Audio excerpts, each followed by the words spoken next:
Uy, Cheryl, thank you so much sa pagbisita. Ha. Nag-enjoy talaga ako buong araw, promise. Welcome, Beb, at salamat naman sa pagpapatuloy mo sa akin, ha. Una na ako, ha. Bye. Bye, ingat. Shucks, malilate na ako sa pupuntahan ko. Nasaan na ba kasi yung kwintas ko? Dito ko lang yun nilagay, eh.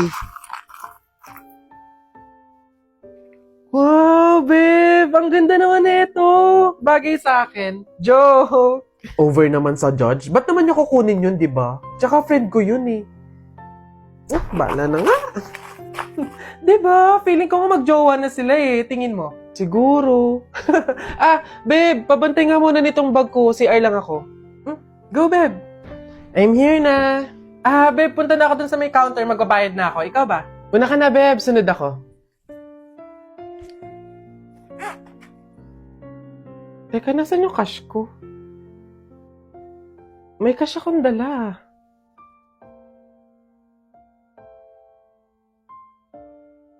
Hindi kaya...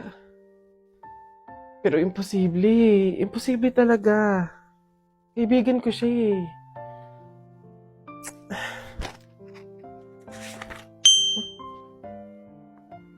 Ay, ang ganda naman ng prene ko!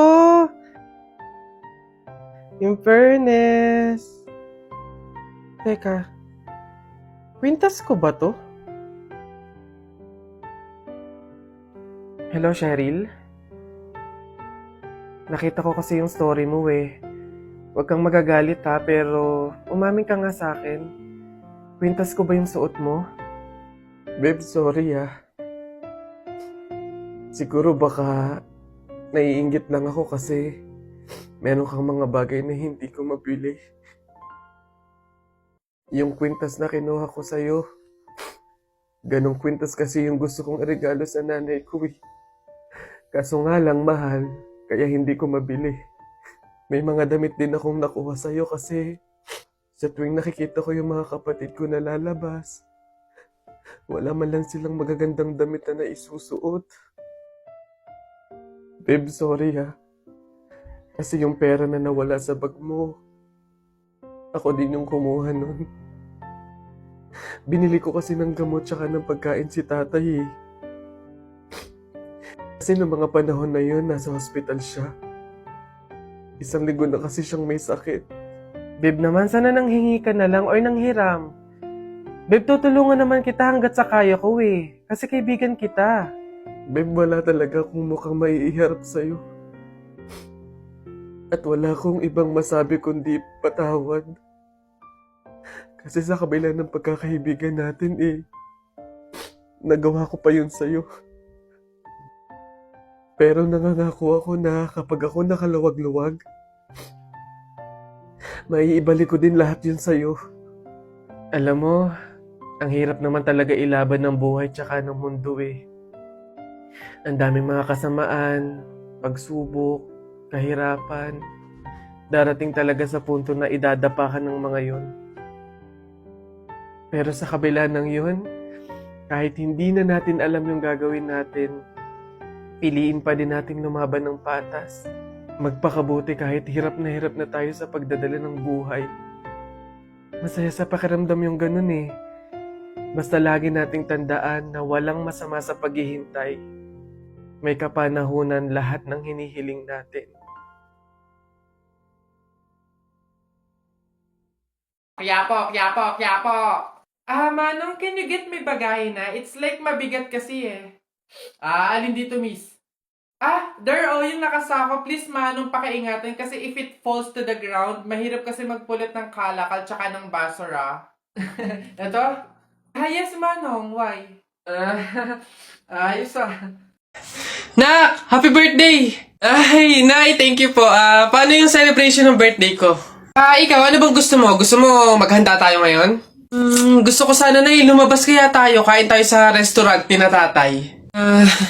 Anak, pasensya na kasi pamahiin, di ba? Bawal daw lumabas yung may birthday kasi baka mapahamak. Paano yung celebration ng birthday ko, Nay?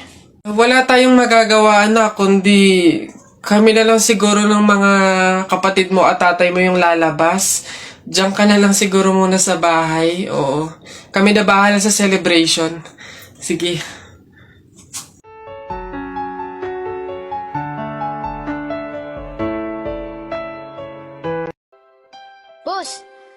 babaeng gusto ko. Paglaki ko, liligawan ko yan. Hala, syota ako yan eh. We, syota na naman. Bukas mapapasagot ko na yan. Anong tatanong mo dyan? 1 plus 1? Siyempre sasagot yun. Hindi oh, age doesn't matter naman, di ba? Kaya miss, pakinggan mo to ah. Huwag kang maniwala dyan, veterano yan sa babae. Kesa naman sa'yo, di ko malaman kung lalaki. Kahit subukan mong pustahan, hindi ka tatagal. Kahit manalo ka sa'kin, di siya sa'yo papakasal. Kami ay magtatagal kasi buhay ko ay mahaba. Kaso nga lang yung sa'yo, maliit tsaka pang bata. Huwag ka nang umepal pa, mapapasagot ko na siya. Mag-ipon ka na lang, toto'y punuin ng alkansya. Makukuha ko na siya, malapit na maging kami. Kaso di yun mangyayari kasi di yan malaki. Wala kang pake, diskarte ko ay pang marino. Paano sa'kin mananalo kung alam mong matalino? Sino? Yung lolo mong mabagal maglakad? Bata, wag ka nang umasa dahil di ka matangkad. Ay, boss! Kanin pa nga! Dito! Diyos ko, ito na naman itong mga to. Bubulos na naman. Singkarang sisiba kumain ang tatakaw. Pang 50 at ang kanin na nila to. Diyos ko. Hello again! Ito pa yung mga kanin nyo. Ayan, ayan. Ito pa. Okay. Ay, wait lang, boss. Dito pa pala sa kasama ko mga 5 kanin pa. Tama na naman! Ang sisiba nyo kumain ng tatakaw nyo eh. Tirahan nyo naman yung iba, no? Baka maubusan. Parang mga hindi kayo nakain. Kanina pa kayo dito, ha. Diyos ko po, ang litsan, walang kabusugan. Uwi!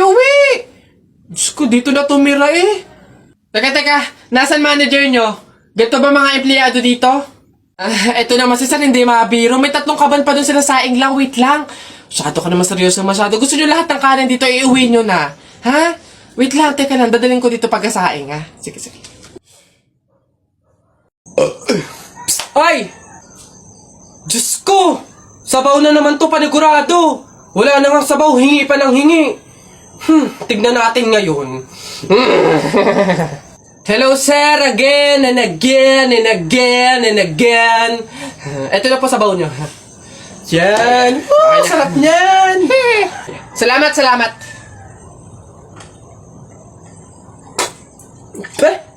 Hoy! Ay, sir, bakit? Hoy, ano to? Tubig to, hindi to sabaw. Ay, sir, alam ko. Ang usapan kasi, sabaw. Hindi klase ng sabaw. Aba, bastos to. Palitan mo to. Sasabi ko sa'yo, palitan mo to. Ay, wow! Kayo pa tong galit, ha? Eh, malamang, ubos na yung sabaw namin. Kakahingi nyo. Pang 100 sabaw lang naman yung hiningi nyo kanina. Kaya naubusan na kami. Kapal naman ito. Buto-buto na nga yung ulam nyong manok. Para lang mapakinabangan nyo yung only rice namin. Kaya ka nagsisabaw dyan. Ha, ganon. Eh, anong gagawin ko dito? Ah, hindi mo alam yung gagawin mo? Ako alam ko. Isabaw mo yan sa only rice mo. Gawin mong sabaw tubig. Visit to. Di mo love dahil sa'yo, ako'y di makakain. Di rin makatulog, buhat ng iyong lukoy. Ayun sa pags. Uy! Kanta ko yan! Akin yan ah! Pusong bato yan ah! Ba't nakaangking ka? Ano sa'yo? Ako unang pumindot dito eh. Pusong bato to eh. Ano? Okay na yun. Akin to eh. Ang pangit-pangit ang boses mo eh. Palaagaw ka. Okay na yan. Aba, hindi ako papayag. Taalis-alis kayo din eh. Tapos yung hinahanapin nyo. Wala na yun eh. Stop na yun. Kanina pa yun eh. Akin na to eh. Ano? Stop na lang yan. Oh. Tigil na lang yan. Hindi ako papayag. Akin to eh. Stop. Oh, panapok. Oh. Suntukan tayo. Niyabang nito ah. Panapok. Oh, yun na yan. Oh, sa'yo na yan. Oh. Isang kanta lang naman eh. 10 pa kanta ko dyan ah. Ano ba yan? Hoy! Ano yung ginagawa mo? Ay, bakit po? Eh kasi bawal yung ginagawa mo. Hindi pwedeng punasan yung salamin ng kabaong, pamahiin yun, masama yun. Alis dyan, itigil mo yan. Ay, wow! Kayo pa tong may ganang magalit, eh ako na nga to nagmamalasakit. Pamahiin pa rin, ha? O, tingnan mo, nasan yung patay dyan? Hindi ko na nga maaninagan yung mukha sa sobrang gabok ng salamin eh. Ha? Ay, sorry. Bili na lang ako bagong kabaong. Ano ba yan? Nakakabagot naman. Wala man lang akong magawa. Ay, check I-check ko kaya yung Instagram account ko. Tagal ko nang di nabubuksin yun eh. 2 followers lang? Daya naman, di man na nadagdagan. Tagal ko na tong hindi nabubuksan eh. Daya, bakit kaya... Oh, si Jepoy ito Hala, sikat pala siya sa Instagram. Kaya siguro siya sumikat sa Instagram. Magaganda kasi ng mga pormahan ni Jepoy eh. Gagayahin ko to para sumikat din ako. Ganito yun eh. Ito yun eh. Isa pa.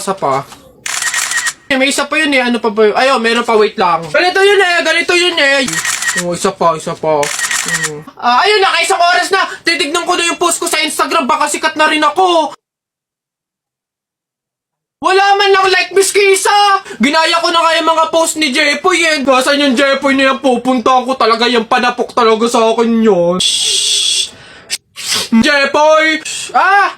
Nakita ko yung Instagram account mo, famous ka pala dun Ginaya ko nga yung mga post mo para sumikat din ako. Bakit walang nangyayari? Hindi naman kasi pwedeng manggaya ka lang ng mga tao para lang sumikat ka. Dapat meron ka sariling paraan kung paano mag-entertain ng mga tao.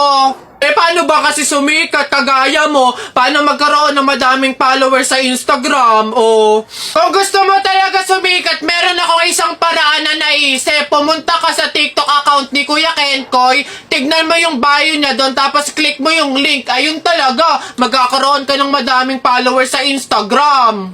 Babe, andito na ako. Amoy kandila. Hala, babe! Bakit? Amoy kandila eh. Di ba pamahiin yun? Pag daw amoy kandila, meron daw masamang kaluluwa na nagpaparamdam. Paano na?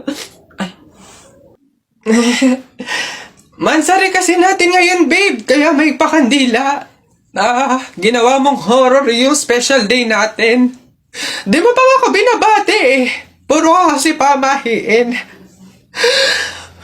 Happy Mansari! Hoy, Mark, Jun, Alex, may tanong ako. Anong gagawin nyo kapag kayo na lang tao sa mundo? Dali. Basta sasakay ako sa mga Ferrari, sa helicopter, tsaka sa mga eroplano. Tapos okay lang kahit ibangga ako kasi wala na namang mga pulis eh. Lalo sa akin. Pupunta ako sa Star City tapos sasakyan ko lahat ng mga rides doon. Ikaw na nga lang mag-isa eh. Sino magpipindot nun? Ayo nga. Yun na yung sa inyo basta ako wala namang makakakita sa akin, maguhubad ako. Hoy, Mare! Uy, Mare, bakit? Napapansin ko, ba't parang ang lungkot mo ngayon? Nako, Mare, minsan kasi naiisip ko kung makakapunta ba ako sa langit pag namatay ba ako, ganun. Sus, yun lang pala eh. Alam mo, may solusyon ako dyan sa iniisip mo. Solusyon? Ano naman yun, Mare? Di ba mahiin? Alam mo, sabi kasi nila, 24 hours daw na bukas yung gate ng langit tuwing Pasko. So, kung sino daw yung namatay ng Pasko, swerte daw yun kasi daw, diretso na daw agad sa langit yun. So, Mare, tara na, let's G? Aba, sira. Ay, bakit, Mare? Ipatingin mo na yung utak mo. Hoy, anak, Jepoy. Nay, bakit? Mamaya, kapag nasa burol na tayo ng lolo mo, wag kang iiyak, ha? Nay, bakit? Kasi sabi daw nila, pamahiin daw yun na bawal daw umiyak kapag may burol gawa ng hindi matatahimik yung namatay. Nay, mahirap pigilan yun. Si lolo yung namatay eh. Sundin mo na lang. Basta pag andun na tayo sa burol ng lolo mo, wag kang iiyak. Sige. Lo, paalam na. Nandito po yung apo nyo, si Jepoy.